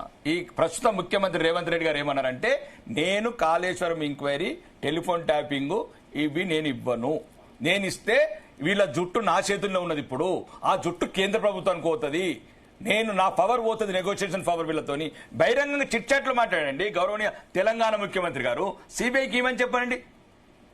ఏ రోజు ఎట్లయిపోయినా చూడండి. ఇప్పుడు గాలి జనార్దన్ కేసులు సిబిఐ అంటే నిజాయితీ ఉన్న ఒక సంస్థ దేశం అంటే సిబిఐ. బరాబర్ దూద్ కా దూద్ పానీ కా పానీ కరేగా ఎట్లా అవుతున్నాయి అన్న? కొన్ని అన్ని అప్పుడప్పుడు కొన్ని తిహార్ జైలు, బీహార్ జైలు ఎందుకు అవుతున్నాయి? ఇప్పుడు గాలి Janardhan Reddy case CBI investigation చేస్తే ఇవన్నీ అవుతున్నాయి. ఒక్క నిమిషం ఈశ్వర్ గారు చెప్పండి ఈశ్వర్ గారు. భరత్ గారు నేనేమంటున్నా అంటే రాకేష్ రెడ్డి గారు చెప్పినట్టు వాళ్ళు కేంద్రంలో అధికారంలో ఉన్నారు. వాళ్ళ దగ్గరనే బ్రహ్మాండంగా దేశాన్ని ఏదంటే చేసేటువంటి శక్తి ఉన్నది. రాష్ట్రంలో కాంగ్రెస్ ప్రభుత్వం అధికారంలో ఉన్నది. వాళ్ళ ముఖ్యమంత్రి కూడా దీని మీద రకరకాల వాదనలు చేసిండు, ఎన్నో రకాల అపవాదులు మీద పెట్టిండు. మరి అలా చెయ్యంగా ఎవరద్దు ఉంటున్నారు? ఎన్ని ఆధారాలు ఉంటే అన్ని ఆధారాలు కమిషన్ ముందర పెట్టమనండి. నిన్నగాక మొన్న అత్యున్నతమైనటువంటి న్యాయస్థానం సుప్రీంకోర్టు తేల్చింది కదా, మీరు కాళేశ్వరం ప్రాజెక్టు మీద అనవసరమైనటువంటి వాదనలు చేస్తున్నారు, అది తెలంగాణ ప్రాంతానికి గొప్పగా నీళ్ళిచ్చినటువంటి ప్రాజెక్ట్ అని సుప్రీంకోర్టు తేల్చి చెప్పిన తర్వాత కూడా వీళ్ళు ఈ రకమైనటువంటి మాటలు మాట్లాడడం కేవలం రాజకీయ దురుద్దేశం, కేవలం కేసీఆర్ గారిని బదనం చేయడం, గత ప్రభుత్వాన్ని తప్పుపట్టడం.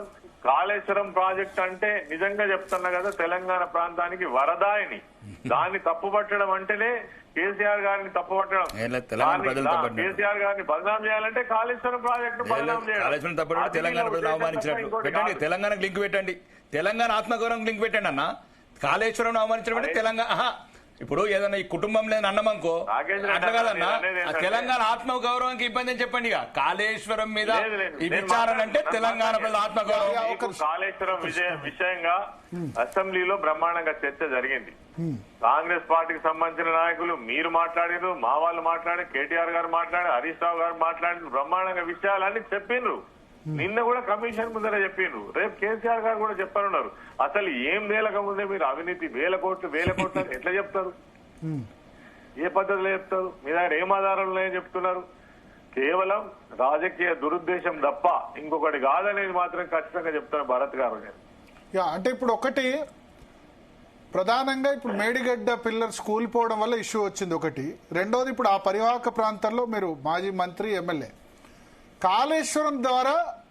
కాళేశ్వరం నీళ్ల ద్వారా సాగు ఎక్కువ కాలేదు. 50,000 మన ఉత్తమ్ రెడ్డి అయితే 50,000 ఎకరాలు మాత్రమే అడిషనల్ గా ఆయకట్టు వచ్చింది, 18 లక్షల ఎకరాలు టార్గెట్ అయితే అని ఆయన అంటున్నారు. వచ్చినంత కూడా ఎస్ఆర్ఎస్పి నీళ్లు, కడెం నీళ్లు, కాళేశ్వరం నీళ్ల ద్వారా సాగు కాలేదు అని చెప్తున్నారు. దానికేం చెప్తారు మీరు జవాబు? అంటే నేనేమంటున్నా అంటే వీళ్ళు ఒక వితండ వాదన చేయడం తప్ప ఇంకొకటి కాదు. కాళేశ్వరం రిజర్వాయర్లలో నీళ్లు లేకపోతే మెదక్ జిల్లాలో నీళ్ళెక్కడి, నల్లగొండ జిల్లాలో నీళ్ళెక్కడి, కొండపోచమ్మ సాగర్ రిజర్వాయర్ లో నీళ్ళెక్కడి, మల్లన్న సాగర్ లో నీళ్ళెక్కడి. అంటే ఆ నీళ్లను వాడి ఎస్ఆర్ఎస్పిని వాడి మిగిలిన ప్రాజెక్టులను వాడి చెరువులలో నింపినటువంటి నీళ్లను వాడి ఎలా కొంత మనం పంటలు తీసుకోగలిగినాం అంతే తప్ప. నిజంగా నేను ఒక ప్రశ్న అడుగుతున్నా, తెలంగాణ రాకముందు ఎందుకు లేవండి నీళ్లు? మరి కాళేశ్వరం ప్రాజెక్టు కట్టకముందు ఏ చెరువుల నీళ్ళు ఎందుకు లేవు? ఏ రిజర్వాయర్ల నీళ్ళు ఎందుకు లేవు? నల్లగొండ ఎందుకున్నది? మెదక్ జిల్లాలో నీళ్ళు ఎందుకు లేవు? 2016 నుంచి కాళేశ్వరం ప్రాజెక్టు వచ్చిన తర్వాతనే తెలంగాణ నలుమూలలకు నీళ్లు తీసుకుపోయేటువంటి నిజంగా డిజైనింగ్ జరిగింది. దానిలో తప్పు జరగలే. బ్రహ్మాండమైనటువంటి ఒక మంచి ప్రయత్నం జరిగింది, గొప్ప ప్రయత్నం జరిగింది. దాన్ని ఒప్పుకోలేక, దాన్ని జీర్ణించుకోలేక ఇలా ప్రజల ముందట మమ్మల్ని ఏదో దోషిగా నిలబెట్టడం కోసం ఒక దుర్మార్గమైన ప్రయత్నం జరుగుతున్నది తప్ప ఇంకోటి కాదు. అయితే ఒకటి ఇప్పుడు మీరు చెప్పినట్టు నేను అంగీకరిస్తారు, రంగనాయక సాగర్ లో, కొండపోచమ్మ సాగర్ లో వాటర్ ఉన్నాయి. కానీ ఆ వచ్చిన నీళ్లు ఎస్ఆర్ఎస్పి నుంచి వచ్చిన నీళ్లు ఎల్లంపల్లి ప్రాజెక్టు మేం కట్టాము, కాంగ్రెస్ పార్టీ కట్టామని వాళ్ళు చెప్తున్నారు. ఎల్లంపల్లి ప్రాజెక్ట్ అన్నది కట్టింది కాంగ్రెస్ పార్టీ. అసలు ఎల్లంపల్లి నుంచి నీళ్లు ఎస్ఆర్ఎస్పి నీళ్లు, కడ నీళ్లు తప్ప మేడిగడ్డ అన్నారం సుందిల్ల నీళ్లు కాదు. ఎస్ఆర్ఎస్పి ఏదైతే ఉన్నదో చెప్తాను వినండి. ఎస్ఆర్ఎస్పి ఏదైతే ఉందో రోజు రోజుకు సిల్ట్ తో అది 95 టీఎంసీల కెపాసిటీ నుంచి దాదాపు 60, 70, 80 టీఎంసీలకు వచ్చి ఆ నీళ్లు సరిపోయినటువంటి పరిస్థితులనే కదా ఇవాళ మనము ఈ ప్రాజెక్టులన్నీ నిర్మాణం చేసుకున్నది. వృధాగా సముద్రంలో కలుస్తున్న నీళ్లను వాడుకోవడం కోసమే కదా. ఆ ప్రాజెక్ట్ నిజంగా మొత్తం తెలంగాణకు నీళ్లు ఇచ్చినట్టుంటే ఈ ప్రాజెక్టులు ఎందుకు కట్టుకుంటాం? మొన్నటిదాకా కరువు ఎందుకు ఉంటది? పంటలు ఎందుకు పండాయి? మరి కరువు ప్రాంతంగా తెలంగాణ అంతా ఎందుకు ఉంటది? ఇవన్నీ వాళ్ళు తెలిసి మాట్లాడుతున్నారు, తెలివగా కాదు. బదనాం చేయడమే వాళ్ళ ప్రధానమైన ఉద్దేశం అంతే.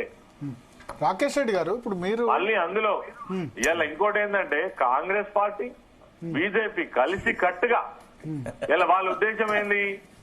వాళ్ళకు పవర్ కావాలి, వీళ్ళ అధికారం అబద్ధాలు చెప్పొచ్చిండ్రు, రేపు మళ్ళీ కూడా ఇంకా బదనాం చేసి వాళ్ళు కూడా అధికారంలో రావాలి. ఉద్దేశం అదే, ఇంకేముంటది? మేము ఎట్లా అధికారంలోకి వస్తామన్నా? పెట్టుకునేటువంటి తత్వం ఉందా? అయితే రాకేష్ రెడ్డి గారు ఇక్కడ ఒక క్వశ్చన్, మీ ఆర్మూర్ కదా, ఎస్ఆర్ఎస్పీకి సంబంధించి ఎంత ఆయకట్టు, మోస్ట్లీ ఎస్ఆర్ఎస్పీ ఆయకట్టే కదా ఆర్మూర్? ఆర్మూర్కి లేదు, కింది ప్రాంతం మాకు అసలు ఆర్మూర్కే లేదు. ఎస్ఆర్ఎస్పీ ఆయకట్టు అదే ఎస్ఆర్ఎస్పీ కింది నిజామాబాద్ మొత్తం కూడా కొంత ఏం లేదు, కొంత బాల్కొండ వైపు, బాల్కొండ కిందికి. అది చాలా కాలం మొన్నటి వరకు అంత పంటలు లేవు కదా. ఇప్పుడు కేసీఆర్ వచ్చిన తర్వాత 16-17 నుంచే ఎక్కువ జరిగింది కదా రికార్డ్ ప్రొడక్షన్. ఒకటండి ప్రాజెక్టు నిజాం సాగర్ కూడా, ఈవెన్ నిజాం సాగర్ వేరే నిజాం సాగర్ ఈయన కట్టింది కాదు, మేము మా తాతలు నిజాం సాగర్ కు లింక్ చేసిండ్రు, లింక్ చేసి హల్దీవాగ్ ఇంతవరకు పోయలేదండి. అసలు మీరు దయచేసి మొత్తం ఇప్పటి వరకు రివర్స్ పంపింగ్ అంటే రివర్స్ కాదండి, అసలు దీని మీద నిజంగా కూడా ఒకసారి చర్చ చేయండి ఇంటలెక్చువల్ తో, రాజకీయ నాయకులతో కాదు. దీని వల్ల ఎప్పుడైతే 2023 డిసెంబర్ ఎన్నికలు జరగక ముందు ఎప్పుడైతే కుంగిపోయిందో అప్పటి వరకు రివర్స్ అంటే ఎన్నిసార్లు రివర్స్ పంపింగ్ చేసినాము, ఎన్నిసార్లు కిందికి వదిలేసాము, అన్ని వదిలేస్తే మాకు సుమారు 106,000 ఎకరాలు 2003 వరకు రికార్డెడ్ గా 106,000 ఎకరాలు పండిందండి. 106,000 ఎకరాలు, ఒక ఎకరానికి కాస్ట్ వచ్చి మాకు 13,30,000 రూపాయలు వచ్చిందండి ఒక ఎకరం. అంటే పవర్ బిల్ కావచ్చు, మేము కట్టిన ఈఎంఐ కావచ్చు, కాళేశ్వరంకు అంత ఎక్స్పెన్సివ్ పడ్డదండి. ఇప్పుడు అన్నగారు చెప్పినట్లు అదేమంటారు రివర్స్ పంపింగ్ చేయలేదా మీకు? రివర్స్ పంపింగ్ రాలేదండి, అసలు వచ్చింది ఒక మళ్ళీ రావటము మళ్ళీ బదిలేయటం, రావటం 3 సార్లు వచ్చింది, 3 సార్లు రివర్స్. అంటే వర్షాలు వీళ్ళు ఎంకిపల్లి చూపిసాగుకు వచ్చినట్లు ఫస్ట్ డిజైన్ రాంగ్ అండి. అతను ఎవరు మాట వినలేదు పెద్ద ఆయన. ఈ రోజు ఒకే వయసు రీత్యా గౌరవిస్తాం, మాజీ ముఖ్యమంత్రి. తెలంగాణలో అనుమానం తెలుసు కదా కేసీఆర్ కు, ఇగో కొన్ని పదాలు ఇప్పుడు బాగుండే, అవి అన్ని రకరకాల మిగతా పొలిటీషియన్ ఎవరైనా తెలుసా తెలంగాణ? ఒక్కటండి, మిగతా పొలిటీషియన్ ఆయన కన్నా 1000 రెట్లు తెలిసిన వాళ్ళు భలే ఉన్నారు మీరు. ఆయన ఎక్కడ ఏ చెరువు, ఎక్కడ ఏ వాగు, ఏం తెలిసింది? అల్లుడు, కూతురు, కొడుకు, వదిన కొడుకు తప్ప నీకు ఏం తెలుసండి 10 ఏళ్ళు? అంటే మళ్ళీ గదే అంటూ నాకు తెలిసిందేంది? ఒక 5 సంవత్సరాలకు మహిళా మంత్రికి పోస్ట్ లేదు, పొలిటికల్ మరి తెలిసింది ఏముంటది? ఆయనకు తెలిసింది ఏమున్నది? ఏం తెలిసింది? తెలంగాణ ప్రజల అమాయకత్వం రెచ్చగొట్టడం, తెలంగాణ చేయడం. ఈ ప్రాజెక్ట్ ఒకటి దయచేసి, ఇది ఎవరో కాదండి, ఇది మరి తెలంగాణ ప్రజల మీద గుదిపడండి. ఇది దయచేసి ఈ భారం ఎవరు పోయారండి? మేము రాజకీయ నాయకులు పోయాము. ప్రాజెక్ట్ కట్టినప్పుడు ఇలా స్వయంగా రాజగోపాల్ రెడ్డి గారు అందులో పార్టీలో ప్రముఖంగా ఉన్నారు, వాళ్ళ అన్నగారు ఇలా మంత్రిగా ఉన్నారు. అది ఊలిపోతే ఎందుకు మాట్లాడలేదు? ఇంకొక ప్రశ్న కూడా నేను అడుగుతున్నా, ఇద్దరిని కూడా అడుగుతున్నా, శ్రీనివాస్ రెడ్డి గారిని కానీ రాకేష్ రెడ్డి గారు. 60 ఏళ్ళు ఒక్క ప్రాజెక్ట్ ఎందుకు కట్టలేదండి మన గోదావరి నది మీద? ఎందుకు కరువు ఉన్నది? ఎందుకు నీళ్లు రాలేదు? ఈ మాటలు అప్పుడెందుకు మాట్లాడు? ప్రాజెక్ట్ కడితే తప్ప, కట్టకపోతే తప్పు. 153 లక్షల టన్నులు ఎట్లా పండిందని ఒక్క నీటి బొట్టు కాళేశ్వరం ఒక్క నీటి బొట్టు వదలకుండా ఎట్లా కట్టిండ్రు? భరత్ గారు, ఒక్క నీటి బొట్టు వదలకుండా 153 లక్షలు రికార్డెడ్ ఎట్లా పండిస్తామండి తెలంగాణ రైతాంగం? అది కాళేశ్వరం మీరు చెప్పినట్టు రంగనాయక సాగర్, పోచమ్మ సాగర్ వాళ్ళ గురించి మరి ఎట్లా వచ్చింది రికార్డ్ ప్రొడక్షన్? అవునండి, నిజంగా ముందు నుంచి ఉన్నాయి కదా ప్రాజెక్ట్స్. ఈ పెద్ద దీనివల్ల ఇప్పుడు ఇది ఒక్క చుక్క వదలకుండా ఎట్లా కట్టినా చెప్పండి? ఒక చుక్క వదలకుండా ఎప్పుడైతే చెప్పండి ఈశ్వర్ గారు, నిన్నగాక మొన్న ముఖ్యమంత్రి గారు గంధమల్ల ప్రాజెక్టు శంకుస్థాపన చేసిండ్రు. దేని ఆధారంగా చేసిందండి?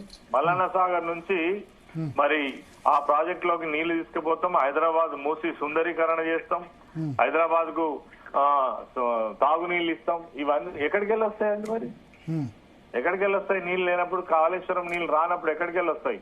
మల్లన్న సాగర్ కు నీళ్లు ఎక్కడికి వెళ్ళి వస్తాయి? గంధమల్ల ఎట్లా పూర్తి చేయగలుగుతారు? ఇప్పుడు అవి ఏం చేశారన్న మల్లన్న సాగర్ కావచ్చు, నలభజం సాగర్ కావచ్చు, రంగనాథ సాగర్ కావచ్చు అన్న ఒక ఉమ్మడి మెదక్ జిల్లాకు మాత్రమే 3 ప్రాజెక్టులు. అక్కడ వేలాది ఎకరాలు, అదొక సబ్జెక్ట్ అవుతుంది మాట్లాడాలంటే. ఇప్పుడు వేలాది ఎకరాలు ప్రభుత్వంలో ఉన్న నాయకులు వాళ్ళ కుటుంబాలు వేలాది ఎకరాలు కొని, మీరు చూడండి మెదక్ జిల్లాకే 3 రిజర్వాయర్లు. ఇప్పుడు ఉత్తర తెలంగాణ ఇప్పటివరకు ఒకటే జిల్లా, ఉత్తర తెలంగాణ 10 జిల్లాలు మీరు భలే మాట్లాడుతున్నారండి. ఉత్తర తెలంగాణ 15 జిల్లాలు ఉన్నాయి. మీరు భరత్ గారు చెప్పండి సార్, చెప్పండి సార్, భరత్ గారు చెప్పండి సార్. సార్ ఇది ఎంత రాంగ్ ఆర్గ్యుమెంట్ అండి? నాయకులు కొన్న భూముల కోసం అనండి ప్రాజెక్టు కట్టి. అవును అవును అవును, లక్షల ఎకరాల భూములు ప్రజల అవసరాలు కొడితే అంటే ఇటువంటి మాటలు చెప్పే కదా మీరు ఇప్పుడు అదే చెప్తున్నాం కదా, మీరు చెప్పండి ఇవి ఏ జిల్లాలు ఉన్నాయి, ఇవి ఏ జిల్లాలు ఉన్నాయి చెప్పండి భరత్ గారు, ఏ జిల్లాలు ఉన్నాయి 3 ప్రాజెక్టులు? మూడు ప్రాజెక్టులు ఎక్కడున్నాయి? ఈ 3 ప్రాజెక్టులు ఎక్కడున్నాయి అన్న? 3 ప్రాజెక్టులు ఎక్కడున్నాయి? 3 ప్రాజెక్టులు ఎక్కడున్నాయి? లక్షల ఎకరాలు అట్లా కాదన్నా, 3 ప్రాజెక్టులు ఎక్కడున్నాయి? ఎందుకంటే మీరు చెప్పండి అన్న. ప్రజలకు 3 ప్రాజెక్టులు ఎక్కడున్నాయి అన్న? అన్న నేను చెప్పింది అబద్ధం అయితే తప్పైతే నన్ను సరిదిద్దండి అన్న. నన్ను ఈ 3 ప్రాజెక్ట్ రిజర్వాయర్లు ఎక్కడున్నాయి? నాయకులట 3 రిజర్వాయర్లు చెప్పమంటున్నాను కదా. సీనియర్ నాయకులను మాట్లాడకూడదు. ఈ 3 ప్రాజెక్టులు ఎక్కడున్నాయి? ఉమ్మడి మెదక్ జిల్లాలో వేలాది ఎకరాలు. అది ఇంకొకటి ఉన్నది, ఇంక్వైరీ కమిషన్ తర్వాత ఎత్తారు, ఆగండి. ఇప్పుడు ఇది దీంతో అయిపోలేదు. ఒకటన్నా ఈరోజు తెలంగాణ ప్రజలు గుదిబండ అయి కూర్చున్నది ఒకటే, అందులో జరిగిన అవినీతిని మరి పీసీ ఘోష్ కమిషను లేకపోతే కాంగ్రెస్ ప్రభుత్వం కాంప్రమైజ్ కాకుండా కమిషన్లు షేర్ చేసుకోకుండా నిజాయితీగా పీసీ ఘోష్ గారి కమిషన్ ఆమోదించి ఇందులో ఎవరైతే దోషులు ఉన్నారో, ఎక్కడైతే అవినీతి జరిగిందో ఆ అవినీతిని రికవరీ చేసి ఈ అప్పు ఎంతో కొంత తెచ్చినాం 1,00,000 కోట్లు. ఆ మాట మీద నిలబడండి మీరు. నిలబడుతున్నాం. ఇంకా ఇంకేమంటే ప్రజాస్వామ్యం నేను కొట్టలేం కదన్నా. ఇప్పుడు ఈ రోజు అన్నట్లు ఒక్క విషయం చెప్తున్నా. ఒక్క విషయం, ఈ రోజు గౌరవనీయ మాజీ మంత్రి కేటీఆర్ గారు సిరిసిల్ల శాసనసభ్యుడు వేరే దేశంలో అయితే అన్నా ఇది అన్నట్టు చూడు, ఇది సౌదీలో అయితే ఇప్పటికి చాలా మంది కురిపెట్టే వాళ్ళన్నా. సౌదీలకి 100% చెప్తున్నా రైట్. సౌదీ దేశంలో 3,00,000 కోట్ల ప్రాజెక్టు 3 నెలలకు కుంగిపోతే సౌదీ చట్టాలు, సౌదీ అది తప్పు. అవినీతి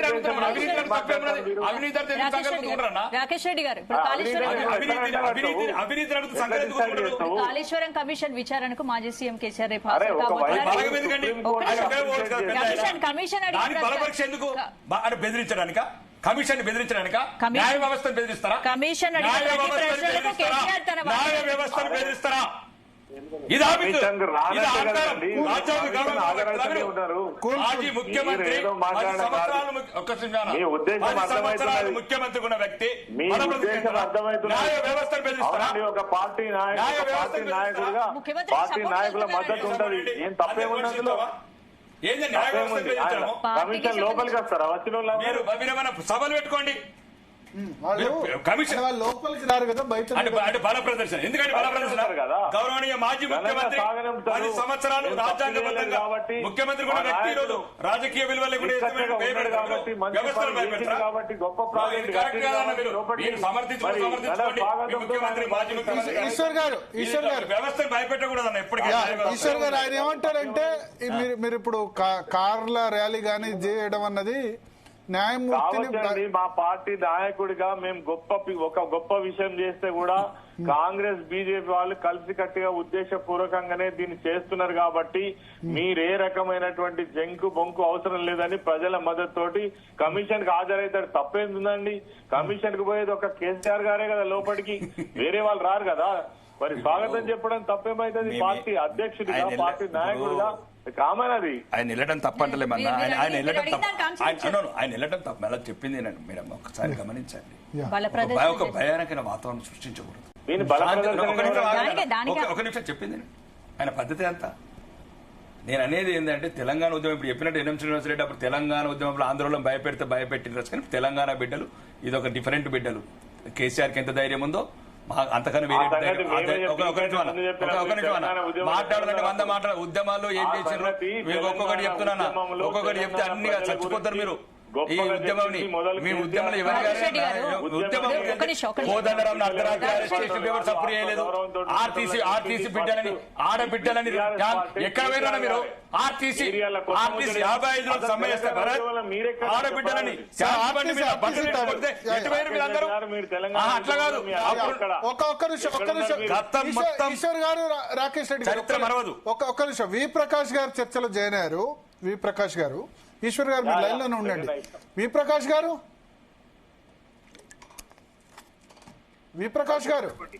చెప్పండి భరత్ గారు. రేపు హాజరవుతున్నారు, పెద్ద ఎత్తున కాన్వాయ్తో అటెండ్ కాబోతున్నారు. అయితే రాకేష్ రెడ్డి గారు ఏమంటారంటే 3 నెలలకే ప్రాజెక్టు కుంగితే ఇదే పని సౌదీలో జరిగితే గనక ఉరి తీసేవాళ్ళు అని చెప్తున్నారు. అంటే నేను ఏమంటున్నా అంటే నాణ్యత లేని కట్టడాలు అంటే 100 సంవత్సరం ఒక్క నిమిషం అన్న ప్రకాశ్ అన్న ఒక్క నిమిషం దాని కన్క్లూజన్ అన్న ఒక్క నిమిషం ప్లీజ్. నేనేమంటున్నాను 1,00,000 కోట్ల తెలంగాణ 4 కోట్ల అమాయక ప్రజల మీద అప్పు తీసుకొచ్చి తెలంగాణ అమాయక ప్రజల మీద అప్పు తీసుకొచ్చి 1,00,000 కోట్లు 6,000 కోట్లు 94,000 కోట్లు అనుకోండి 94,000 కోట్లే 93,000 కోట్లు అనుకోండి. దయచేసి ఇంత నాణ్యత లేని కట్టడాలు కడితే ఈ రోజు అంటే కేటీఆర్ గారు అన్నారు వేరే దేశంలో గౌరవించాలంటే ఇట్లాంటి నాణ్యత లేని కట్టడాలు అవినీతి కట్టడాలు చేస్తే దయచేసి సౌదీ లాంటి దేశాలలో ఉరి పెడతారు. కావాలంటే పోయి అక్కడ చట్టాలను చదవండి. అంటే 1,00,000 కోట్లు 4 కోట్ల ప్రజల మీద భారం మోపింది. ఒక నాణ్యత లేని కట్టడం 100 సంవత్సరాలు ఉండాల్సిన కట్టడం 3 సంవత్సరాలకి కుంగిపోవడం మొదలు పెడితే నేషనల్ సెక్యూరిటీ డ్యామ్ సెక్యూరిటీ వాళ్ళు కూడా రకరకాల కాంప్లికేటెడ్ చెప్తే ఇట్లాంటి వేరే దేశాలు సౌదీ లాంటి దేశాలు ఉరి పెడతారంటున్నాం. అక్కడ చట్టాలు అట్లున్నాయి. ప్రకాష్ గారు ఇప్పుడు చెప్పండి, మీరు చాలా దేశాలు స్టడీ చేశారు. నాణ్యత లేదు అని ఎవరు చెప్పారు? ఇప్పుడు రాకేష్ రెడ్డి గారిని అడిగేది ఏంటంటే ఇప్పుడు కూలిపోవడానికి చాలా కారణాలు ఉంటాయి. భారతదేశంలో ఉన్న ప్రతి డ్యామ్ కూడా కట్టిన 3-4 ఏళ్లలో చాలా సార్లు చాలా ప్రమాదాలు జరిగినాయి. వారికి భవిష్యత్ చరిత్ర తెలియకపోవచ్చు. బాక్రానంగల్ దగ్గర నుంచి మొదలుపెట్టి తుంగభద్ర డ్యామ్ దగ్గర నుంచి ధవళేశ్వరం ఆనకట్ట దగ్గర నుంచి ఇప్పుడు కడుతున్న పోలవరం దాకా కూడా ప్రతి డ్యామ్ తో కూడా ఫస్ట్ 3-4 ఇయర్స్ లో ఇట్లాంటి ప్రమాదాలు జరిగినాయి. జరగకుండా ఎక్కడ లేవు. కానీ నేను అనేది ఏంటంటే నాణ్యత లేదు అనేది ఎవరు సర్టిఫై చేశారు? NDSA చేయలేదు, విజిలెన్స్ కమిటీ చేయలేదు. ఆ పియర్ ఎంత ఉండింది అనే దాని మీద కూడా ఇప్పటి వరకు క్లారిటీ ఇవ్వలేదు. నాణ్యత లేదని ఎట్లా చెప్తారు? రెండోది ఏంటంటే 500 సంవత్సరాలుగా ఎన్నడూ రానంత ఫ్లడ్ 2022 జూలై 15 నాడు వచ్చింది. 28,75,000 క్యూసెక్కులు. ఆ డిజైన్ చేసింది 28,25,000 క్యూసెక్కులు. మరి అది తక్కువ నిలబడదా లేదా మేడిగడ్డ? అది మరి నాణ్యత లేకపోతే అప్పుడే కొట్టకపోయేది కదా. నాణ్యత లేదు అని ఎట్లా చెప్పగలుగుతారు? ఇప్పుడు జ్యుడిషియరీ విచారణ జరుగుతుంది. వాళ్ళు చెప్పేదాకా ఓర్చుకోకపోతే ఎట్లా, ఓర్చుకోలేకపోతే ఎట్లా?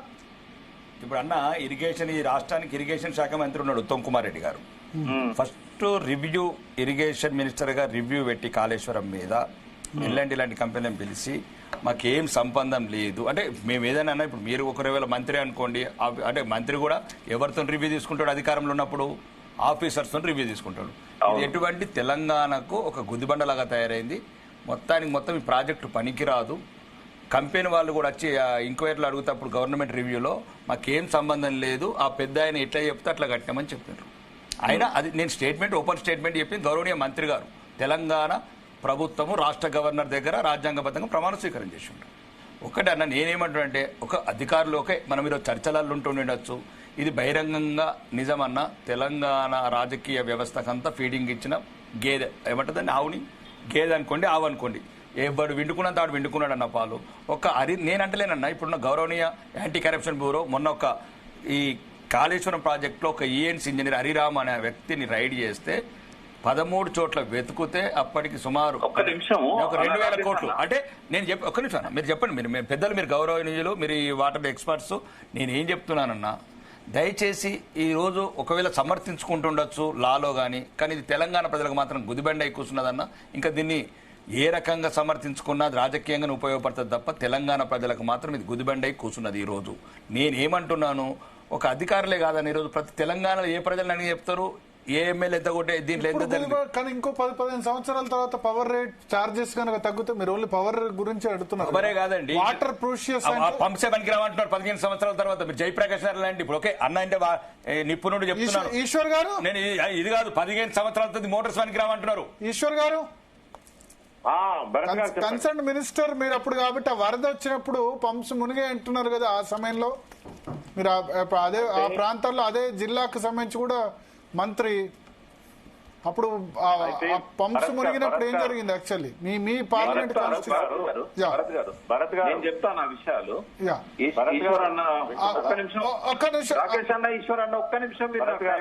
కాదు ఈశ్వర్ గారు ఒక్క నిమిషం ఏదో చెప్తారట. మొదటిసారి మీరు అన్నట్టుగా అక్కడ పంపులు మునిగిన మాట వాస్తవం.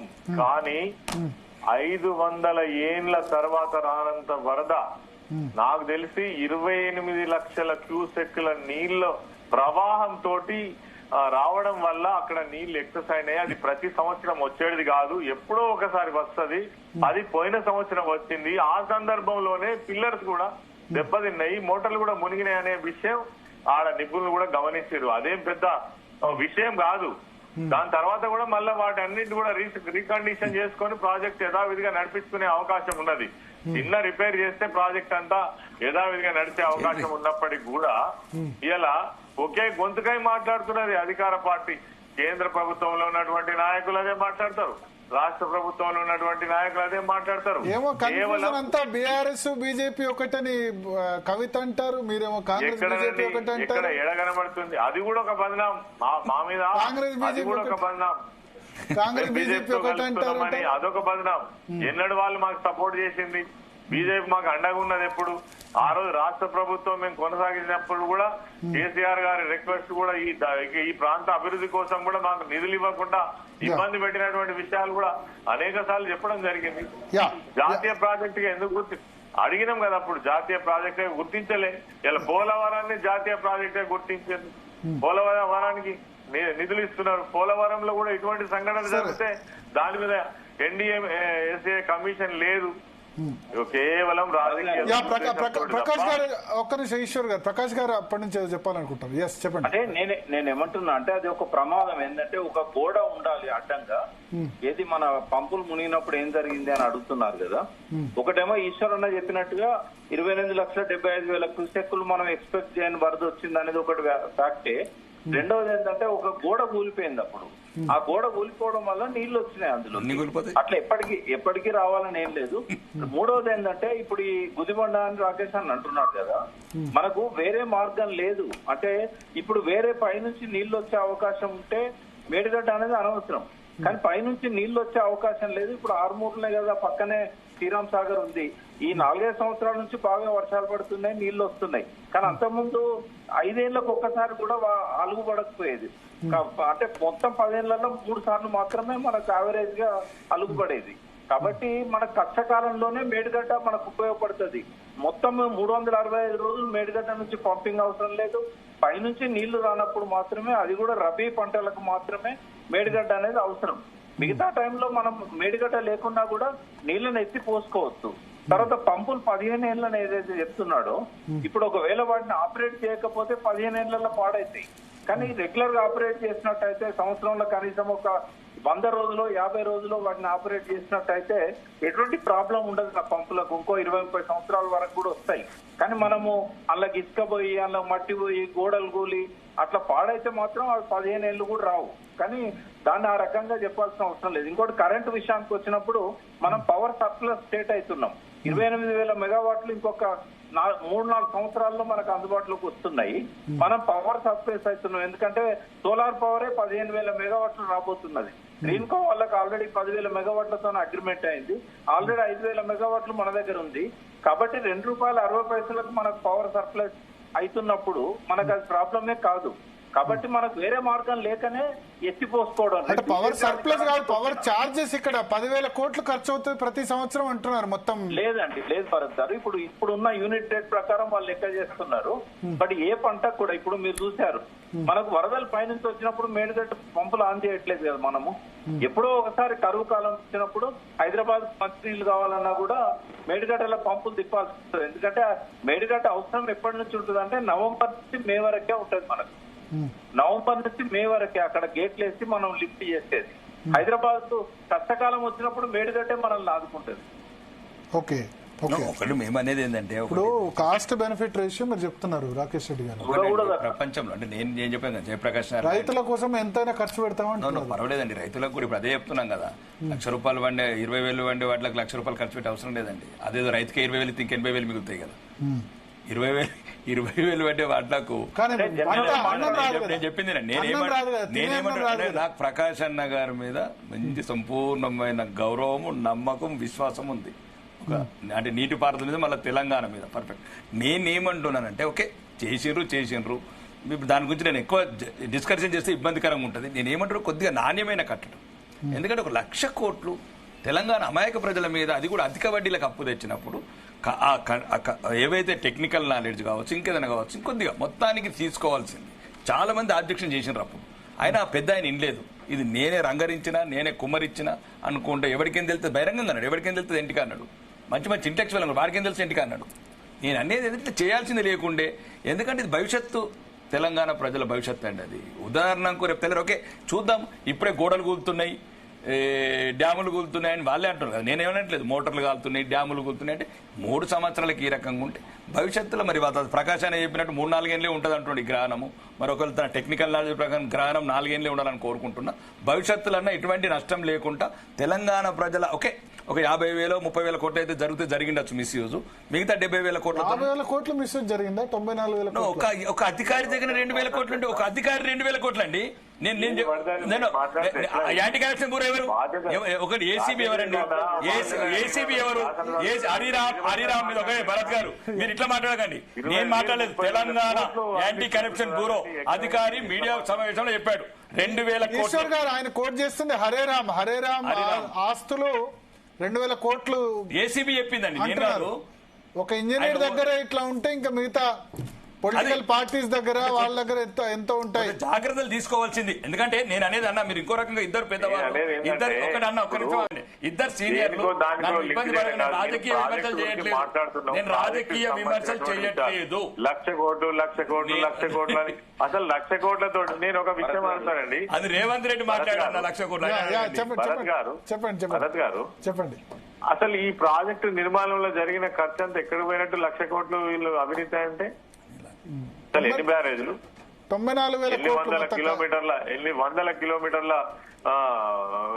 కాలువలు, టన్నల్స్, తర్వాత ల్యాండ్ అక్విజిషన్ వేల ఎకరాలకు ల్యాండ్ అక్విజిషన్ కి రైతులకు ఇచ్చిన డబ్బులు, ఇవన్నీ ఏమైనట్టండి? ఎట్లా మాట్లాడుతున్నారు వీళ్ళు?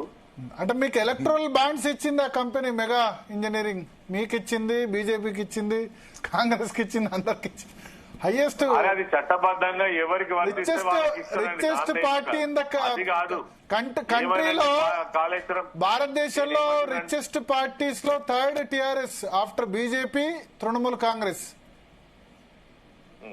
భరత్ గారు సరే, అది నేను పార్టీలకు సంబంధించిన విషయం వచ్చినప్పుడు కేవలం ఇప్పుడు ప్రాజెక్టు మీద డిస్కషన్ జరుగుతున్నది. ఇప్పుడు కూలిపోయింది నిజంగా కాళేశ్వరం ప్రాజెక్ట్ కూలిపోయిందానండి?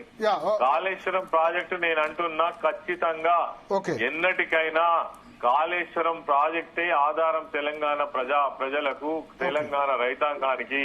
దాన్ని కాపాడుకునే బాధ్యత ఉన్నది.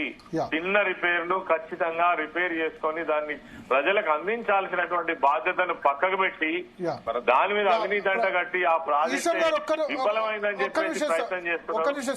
Sorry to interrupt. ప్రకాష్ గారు ఆయన ఇక్కడికి వెళ్ళాలట, ఆయన మాట్లాడి వెళ్తారట. ప్రకాష్ గారు చెప్పండి. ఏం లేదు, ఇప్పుడు నాణ్యత విషయానికి వచ్చినప్పుడు నా కళ్ళ ముందు జరిగిన ఒక సంఘటన చెప్తాను.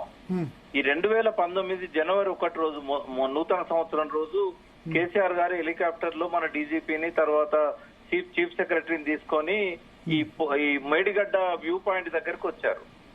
వచ్చినప్పుడు సుబ్రహ్మణ్యం గారు ఎల్ఎన్టీ చీఫ్ ఎవరైతే ఉన్నారో అప్పుడు సుబ్రహ్మణ్యం గారు ఉండేది. ఆయన వచ్చారు, మెగా కృష్ణారెడ్డి వచ్చాడు, మన ఈఎన్సీలు మేము అంటున్నాం. అయితే ఆ పైనుంచి వ్యూ పాయింట్ దగ్గర నుంచి చూస్తే మొండిగా కనబడుతున్నది మేడిగడ్డ. అంటే పైనుంచి ఇంకా చేయాల్సిన స్ట్రక్చర్ పూర్తి కాలే.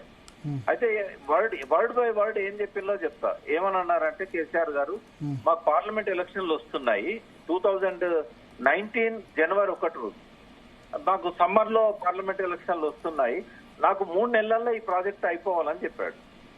చెప్తే సుబ్రహ్మణ్యం గారు ఒక్క నిమిషం కూడా ఆలోచించకుండా ఏమన్నారంటే, మీకు తొందర ఉన్నదని మేము పూర్తి చేయలేమండి, మేము దాన్ని కన్స్ట్రక్షన్ కి ఎంత టైం పడుతుందో అంత టైం తీసుకుంటాము, ఐఎమ్ సారీ, మేము 6 months లోపల ఎట్టి పరిస్థితులు ఇవ్వలేము అని చెప్పాడు. ఆ మాట ప్రకారమే ఆయన 6 months కి ఇస్తా అన్నాడు కదా. జూన్ 21 నాడు ఇనాగ్రేట్ చేశాడు. అప్పటి పార్లమెంట్ ఎలక్షన్లు అయిపోయినాయి. అంటే ఎల్ఎన్టీ వాళ్ళు నాణ్యతలో ఎక్కడ కూడా వాళ్ళు లోపం రానియలేదు.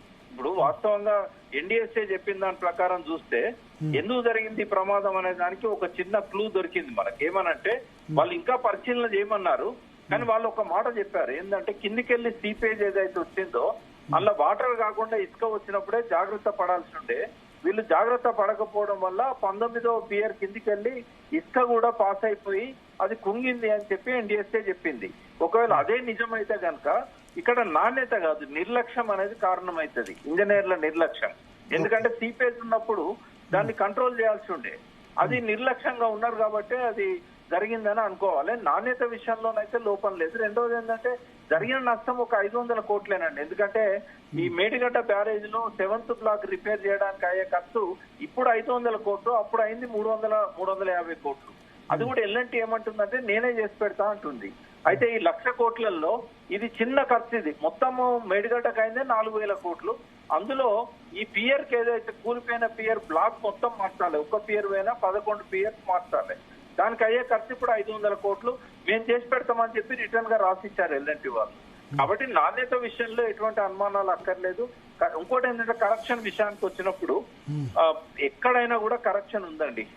కరప్షన్ లేనిది ఎక్కడ లేదు. అంటే ఇందు గలదు అందు లేదని సందేహం వలదు, ఎందెందు వెదికి చూసినా అందందే గలదు అవినీతి అని చెప్పి ప్రాజెక్టులు అంటేనే ఇరిగేషన్ ప్రాజెక్టులు అంటేనే నాట్ ఓన్లీ ప్రాజెక్ట్, రాజకీయ పార్టీలకు వాటికి పండుగ, అన్ని రాజకీయ పార్టీలకు. ప్రాజెక్ట్సే కాదు భరత్ గారు, కరప్షన్ అనేది మనిషి మైండ్ లోకి వచ్చేసింది. కరప్షన్ లేనిది ఎక్కడా లేదు, ఎవరు లేరు. అందుకే నేనేమంటున్నా, కరప్షన్ ఉన్నా కూడా ప్రాజెక్టులలో కరప్షన్ ఉన్నంత మాత్రాన నాణ్యత లేదు అనుకోవద్దు. ఏం చేస్తారంటే ఎస్టిమేట్స్ చేసేటప్పుడు కరప్షన్ యాడ్ చేస్తారు. మీకు ఒక విషయం చెప్తా, వరల్డ్ బ్యాంక్ వాళ్ళు ఎస్టిమేషన్ వేసేటప్పుడే కరప్షన్ యాడ్ చేస్తారా? మీకు తెలియని విషయం చెప్తున్నా నేను. ఎస్టిమేషన్ వేసేటప్పుడే కరప్షన్ యాడ్ చేస్తారు ఎక్కడైనా కూడా. 6% మన దగ్గర ఎంత 6% నడుస్తుందో 8 అది కూడా చెప్పన్నా, అది కూడా చెప్పే నిమిషం నేను చెప్తా వినండి. పబ్లిక్ అర్థం కావాలి. ఎందుకంటే పబ్లిక్ ఎలక్షన్ లో డబ్బులు ఎక్కడ నుంచి వస్తున్నాయంటే రాజకీయ పార్టీలు ఎక్కడి నుంచే. భరత్ గారు వినండి, నెహ్రూ కాలం నుంచి కూడా కరప్షన్ ఉంది. నేనేమంటున్నా అంటే కాంట్రాక్టర్ కు 13% అధికారికంగా ఇవ్వాల్సిందే, అధికారికంగా 13% ఇవ్వాల్సిందే. అయితే ఎస్టిమేషన్ ఏం చేస్తారంటే వీళ్ళు ఎక్సెస్ చేస్తారు. వాళ్ళు టెండర్లు వేసేటప్పుడు ఎక్సెస్ చేస్తారు. ఆ ఎక్సెస్ చేసిన దాన్ని వీళ్ళు రాటిఫై చేస్తారు. పోటీ రాకుండా ఉండడానికి సిండికేట్ అవుతారు పెద్ద కంపెనీస్ అన్ని కూడా. కాబట్టి కరప్షన్ అనేది ఉన్నంత మాత్రాన నాణ్యత ఉండదు అని అనుకోవద్దు. మీకు ఒక డాక్యుమెంట్ చెప్తాను, నేను ఆశ్చర్యపోయే డాక్యుమెంట్ వింటారా? ఇప్పుడు ఈ వరల్డ్ బ్యాంక్ లోన్ తీసుకొని కట్టిన ప్రాజెక్ట్స్ ఉన్నాయి కదా, ఎస్ఆర్బిసి, ఎస్ఆర్ఎస్పి. ఆ డాక్యుమెంట్ లో ఏమున్నా తెలుసా? ఈ ఉత్తర తెలంగాణ అండ్ నల్లమల కొండలలో నక్సలైట్స్ ఉన్నారు. నక్సలైట్స్ పనులకు ఆటంకం కలిగిస్తారు. కాబట్టి వాళ్ళకు కూడా కొంత అమౌంట్ ఇవ్వాల్సి వస్తుంది రిస్క్ ఫ్యాక్టర్ల కింద. వరల్డ్ బ్యాంక్ డాక్యుమెంట్ లో ఉందండి అది. అంటే ప్రాజెక్ట్ తొందరగా అయితే వరల్డ్ బ్యాంక్ రీపేమెంట్ తొందరగా అవుతుంది. రీపేమెంట్ తొందరగా కావాలంటే ఈ రిస్క్ ఫ్యాక్టర్స్ అడ్రస్ చేయాలని చెప్పి రాశారు వాళ్ళు. అంటే మనం చాలా అమాయకంగా ఆలోచిస్తున్నాం. కరప్షన్ యూనివర్సలైజ్ అయింది, కరప్షన్ జస్టిఫికేషన్ కూడా అయింది. అవినీతి ఆరోపణలతో ఓడిపోయిన వాళ్ళు ఎవరు లేరు.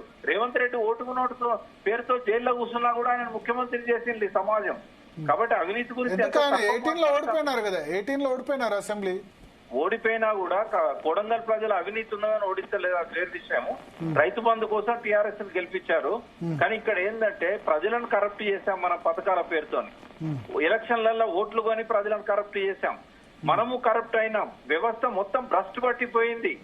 మనం గొంగట్టు అన్నం తినుకుంటే ఎంట్రికలు వేరడం మంచిది కాదు. కరప్షన్ గురించి మాట్లాడడం బంద్ చేద్దాం. ఎందుకంటే ఎవరికి ఇంట్రెస్ట్ కూడా లేదు దాని గురించి మాట్లాడడానికి.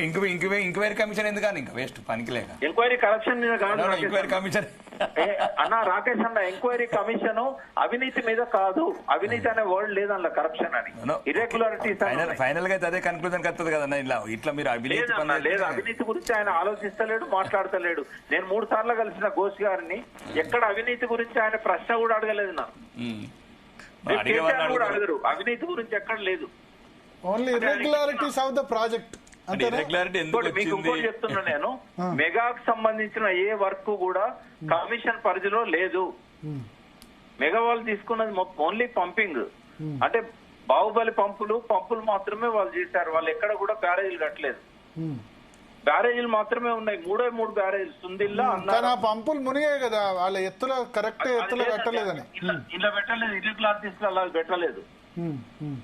అది పెట్టలేదు కాబట్టి అదే నేను భరత్ గారు నేను సెలవు తీసుకుంటున్నా. థ్యాంక్ యూ విప్రకాష్ గారు. ఈశ్వర్ గారు చెప్పండి. ఈశ్వర్ గారు, సో ఒకటి, ఇప్పుడు కరప్షన్ అన్నది జనరలైజ్ అని చెప్తున్నారు. నిజం చెప్పాలంటే పబ్లిక్ ఓటుకి 1500, 2000 రాజకీయ పార్టీలు వాళ్ళేం ప్రింట్ చేసి ఇవ్వట్లేదు. ఈ ఇరిగేషన్ ప్రాజెక్టులు వీటి దగ్గర నుంచే తీసుకొచ్చి ఇస్తున్నారు. అది వేరే విషయం. కరప్షన్ పక్కన పెడితే మెయిన్ ఏంటంటే రీడిజైన్ బ్లేమ్ వచ్చి కేసీఆర్ మీద పడ్డది. ఇంజనీర్ చేయాల్సింది రాజకీయ నాయకుడు చేశారు. అది తప్పు రీడిజైన్, దాన్ని ఇంజనీర్లు కూడా ఆబ్జెక్ట్ చేయలేకపోయారు. ఇప్పుడు జనరల్ గా భరత్ గారు రీడిజైన్ కేసీఆర్ చేసిందని చెప్పలా. ఈ ప్రాంతానికి నీళ్లు ఎట్లా పోతాయో మీరు డిజైన్ చేయండి అని చెప్పిండ్రు. తెలంగాణ ప్రాంతంలో ఎత్తు ప్రాంతానికి మనం నీళ్లు ఎట్లా తీసుకుపోగలుగుతాము? నీళ్లు లేవు కదా, పంపింగ్ ద్వారా ఎక్కడికి తీసుకుపోగలుగుతాము? ఎక్కడ రిజర్వాయర్ కట్టాలి? అక్కడ రిజర్వ్ చేయడం వల్ల ఆ ప్రాంతానికి నీళ్లు ఎట్లా ఇవ్వగలుగుతాము? అది రీడిజైనింగ్ వాళ్ళని, అధికారులను ఎవరైతే డిజైన్ చేస్తున్నారో వాళ్ళని ఆదేశించడం జరిగింది తప్ప తను రీడిజైనింగ్ చేసిందని చెప్పినారని ఎక్కడన్నా? లేని మాటలు చెప్పడం ఎందుకు? దాని ద్వారానే కదా ఇవాళ మొత్తం ఇవాళ 19 రిజర్వాయర్లు ఎందుకైనాయి? రీడిజైనింగ్ లో భాగంగానే కదా. పంపింగ్ ఎక్కడి నుంచి అయింది? పంపింగ్ చేయడానికి కారణం ఏది? రీడిజైనింగ్ చేయడం వల్లనే కదా. నీళ్ళు ఆపింది రీడిజైనింగ్ చేయడం వల్లనే కదా.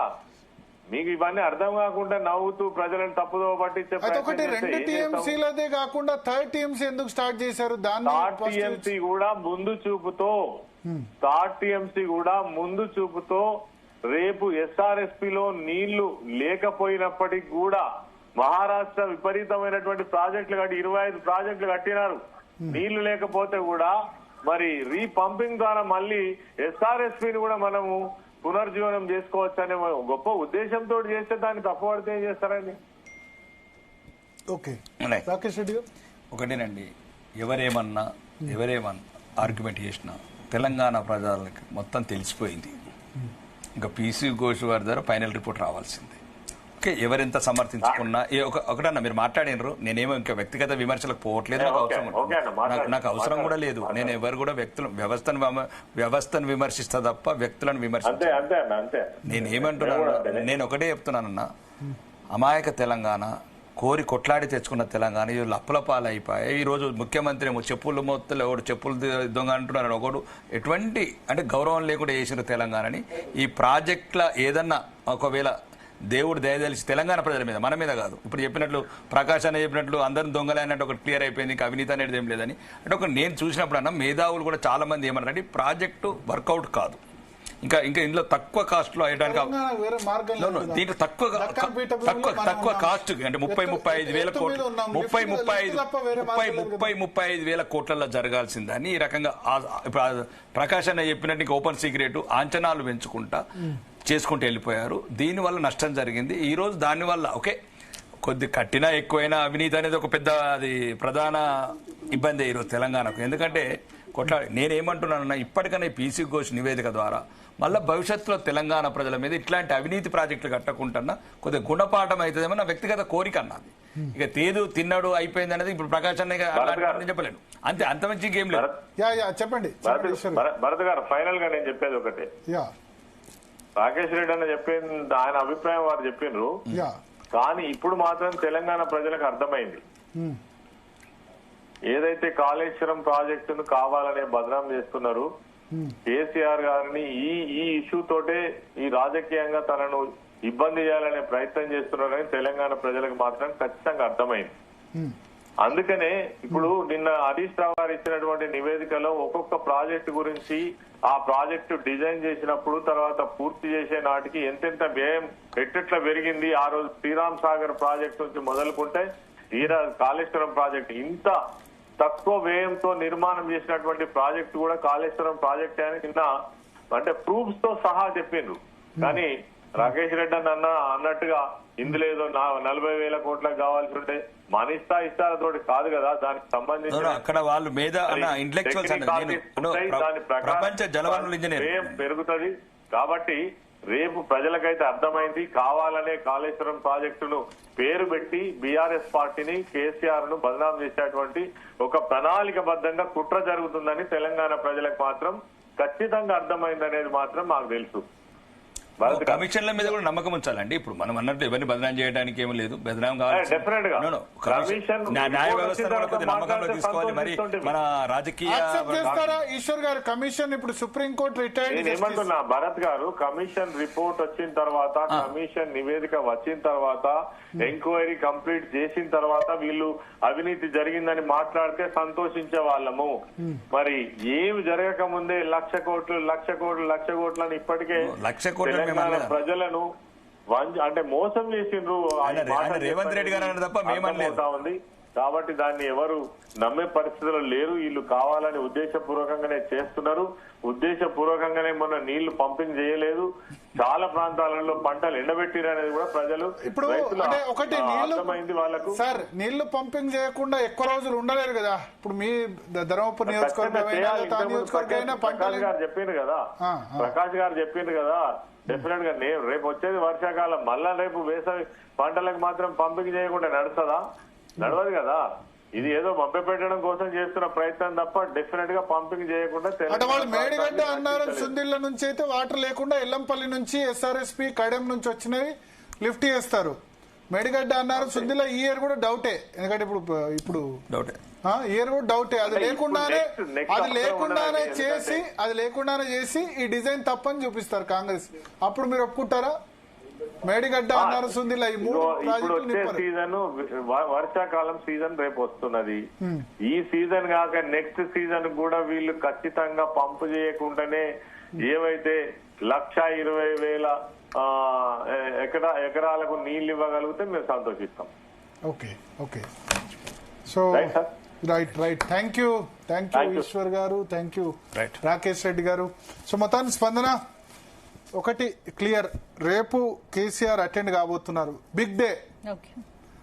కేసీఆర్ మాజీ ముఖ్యమంత్రి, ఆయన అటెండ్ కావడం, ఒక మాజీ ముఖ్యమంత్రి స్థాయి పర్సనాలిటీని కమిషన్ ఎంక్వైరీకి పిలవడం అంటే ఇటీవల కాలంలో లాస్ట్ 20-30 years లో రాష్ట్ర రాజకీయాల్లో అయితే ఇదే ప్రథమం. గతంలో ఇందిరాగాంధీని ప్రధానమంత్రి స్థాయి ఉన్న వ్యక్తి కూడా ఎమర్జెన్సీ సందర్భంగా కమిషన్ ఏర్పాటు చేసి ఆమెను పిలిచారు.